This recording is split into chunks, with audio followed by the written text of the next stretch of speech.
And good morning, everybody. Here's my beautiful view out the front window today.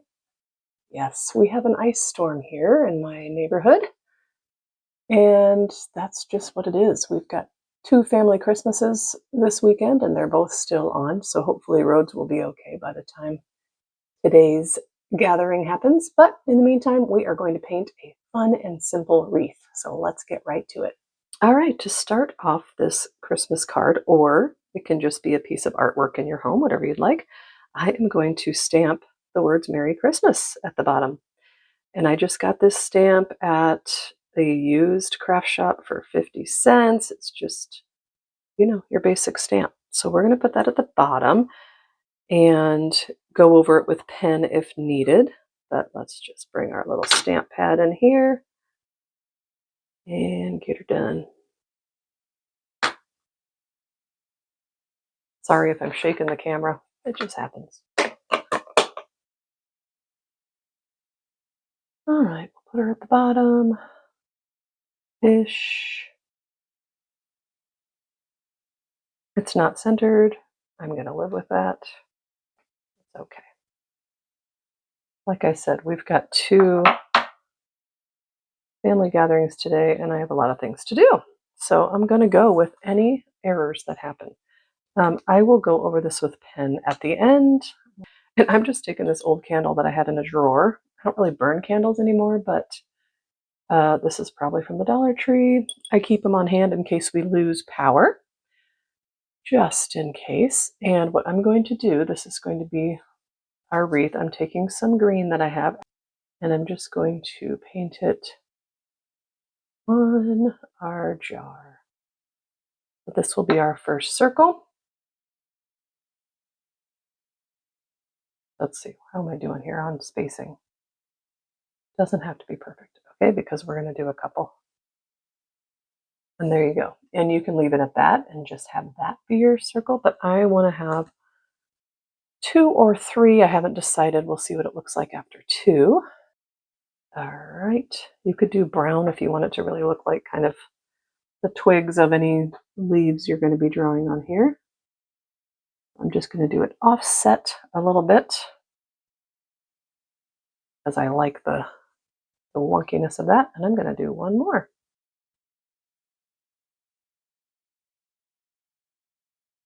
Okay, and one more. We're going to do it a little bit more. Let's see.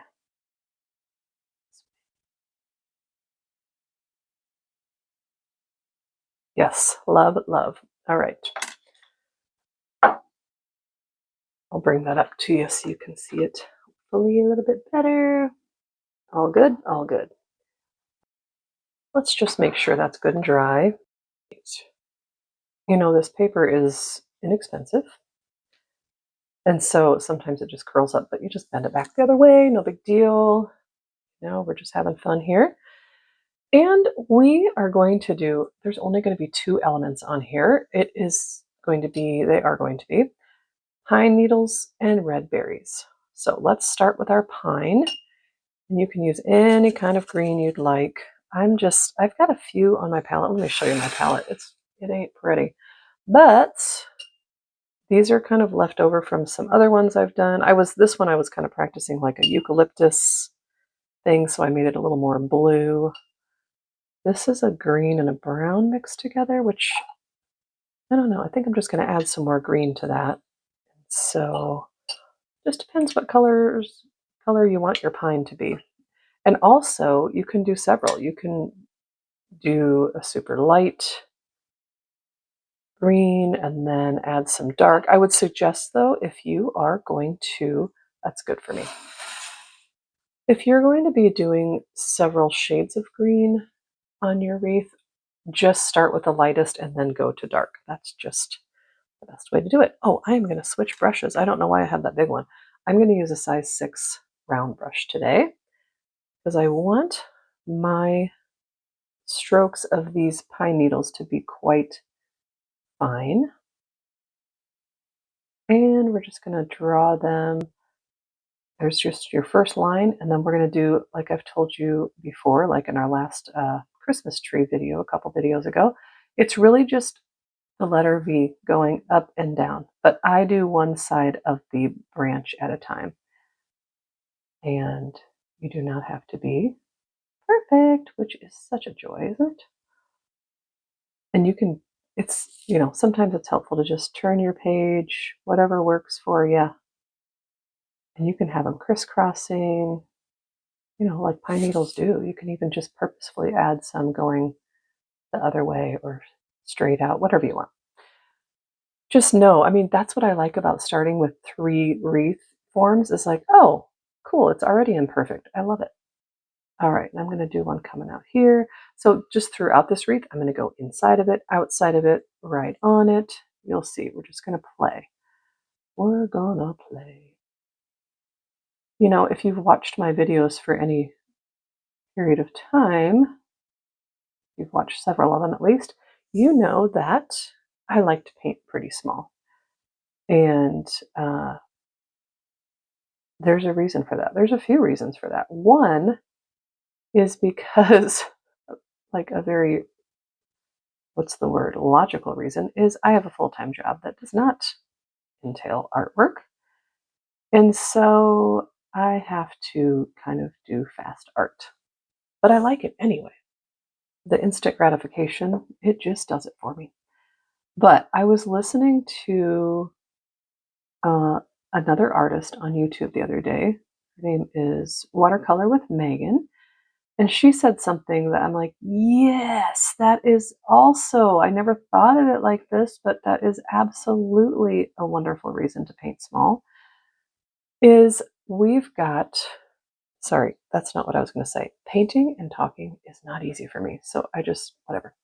Okay, so she said, painting small gives you those quick wins, but it also gives you quick losses. So, and that is so true because sometimes I do it and I'm like, well, that is just a dud and I'm not showing anybody that. And so then that dud turns into just some scrap paper that I can do test strips on or whatever. So I just love that. I love Megan. She's so fun and just so like uplifting. She's just I don't know, she's just a happy person and I just love it. Okay, so I will link her in the description if you want to check her out too. But, all right, so just kind of you can see what I'm doing, going around. I'll probably go ahead and speed up here because this is what I'm going to do. But you can see I'm leaving some spaces in between. I will be filling those in, but this is just to kind of get our first go around.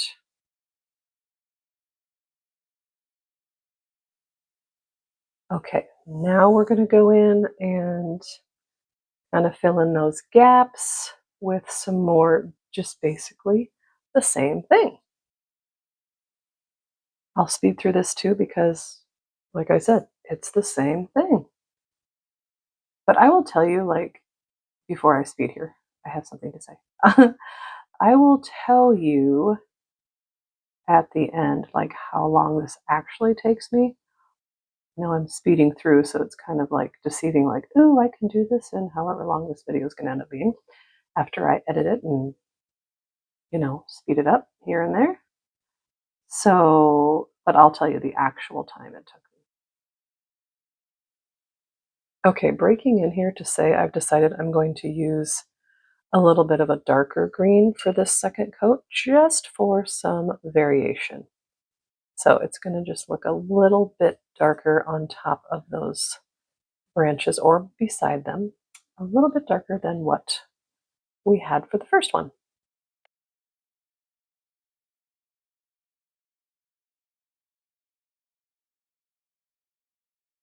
Okay, now I'm just taking a step back. I want to put a little bit more over here, just take a look, kind of balance it out as much as you want. Again, we're not going for perfection. I'm gonna maybe try to do a little bit of a lighter one sticking out up here.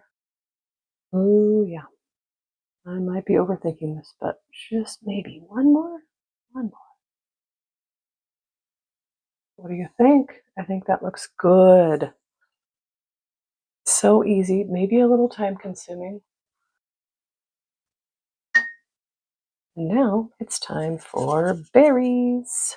So take your red, whatever sort of red you would like, whatever shade of red you would like, and we're just going to start filling in. So all over, I'm going to start doing a group of 3 right here. Sorry if my hand's right in the way, but you'll see it here in a seckie. Right? And I'm just going to kind of put them throughout. We're going to do some sets of 3, maybe just some singles here and there, doubles. I have to admit I love sets of 3, so I have to be careful with that because then it just looks like, well, that's too planned out, you know? But hey, maybe you like to plan out. Do it. Go for it. I'm going to just put singles throughout here. I'm going to do it that way to start with, and then I will add friends for each of the berries where I want them to have friends.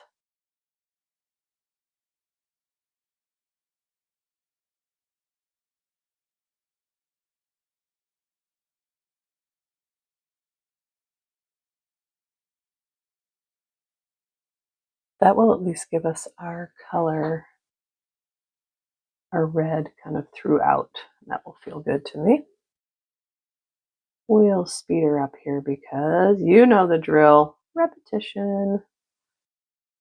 Repetition, and you have a life, so you don't need to be sitting here watching me make 100,000 dots.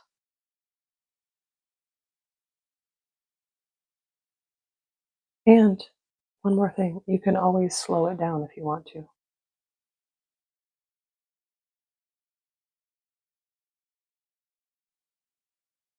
Okay, I think I like her. Simple, simple, and I think beautiful. And totally doable. All right, now I'm going to come in and just go over. I'm just using a Sharpie pen to go over, which I'm definitely going to speed up through this because you can see I'm just tracing the letters to make them so they're not so see-through. What do you think? Easy peasy.